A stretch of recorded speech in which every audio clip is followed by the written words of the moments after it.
Hi, my name is Gary Gillespie, and I am broadcasting to you from Phoenix, Arizona, where I live with my high school-age daughter, Sydney. Sydney just got back from Cambodia, where she was working with underage girls who had been caught in the world of sex trafficking with an organization called Rafa House. My older daughter, Spencer, lives in Kansas, where she attends Manhattan Christian College, and she's studying social justice. Myself, I am working with a nonprofit organization right now called School Connect, but before that, I was on staff at a large church here in Phoenix for about 13 years. While there, I held many positions and wore many hats. For a while, I was a programming director, I was the communications director, I was in neighborhood ministries, and I also had the opportunity to lead a lot of mission trips, which I found incredibly fulfilling and enjoyable.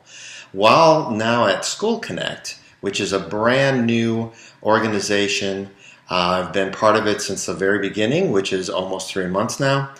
And what we do is we bring schools and the faith-based community together, kind of like an Adopt a Schools program, but then we try to take it to another level and bring in businesses, bring in other community members, multiple churches around one school, hopefully building a collaborative model where the school, the dial for the school really can start to move and things can start to improve. We've seen some very encouraging things so far.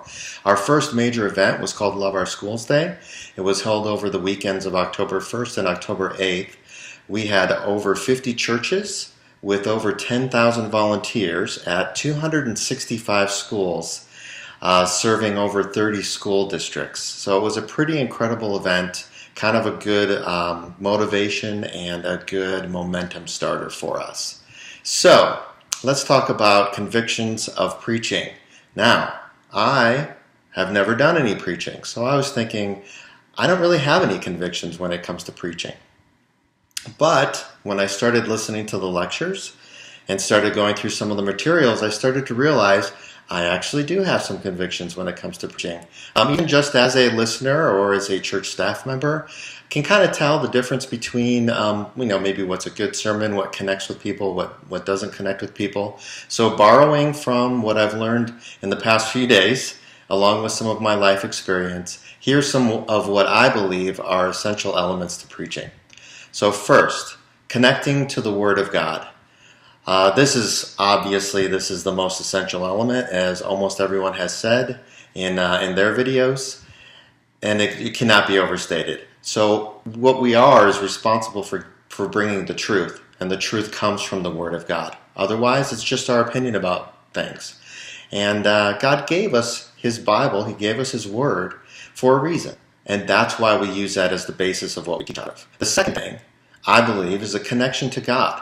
And that is whoever's doing the preaching needs to have a deep, intimate spiritual connection to God.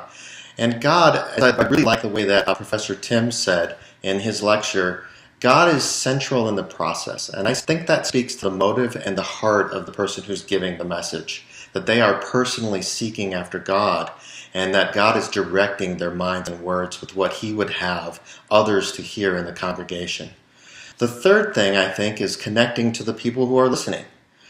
You have to understand who they are. You have to know what the cultural relevant things are for that culture. We don't want to miss an opportunity to connect with someone because we didn't understand where they were coming from. For instance, if I'm in Africa and I start talking to people about what a bad day I had when I had some car trouble, they might not emote the same way that an American audience would. So that's really important to make sure that we're connecting to our audience. And the fourth thing, the fourth conviction that I thought of was connecting to a purpose. So are we meeting a felt need? Are we inspiring some sort of life transformation? Are we simply connecting to God, someone to God in a new and relevant way? I think that's so important that there has to be a reason why we are preaching. Otherwise, we're just talking. So, in this short time, what have I learned about preaching? Well, I did learn the use of a keyword. In case you didn't notice, my keyword was connecting. So if that's all I get out of the next 7 weeks, I guess that's a good thing. But in reality, I really am looking forward to a great 8 weeks with all of you and learning with and from you. And I just think it's going to be a very fruitful experience.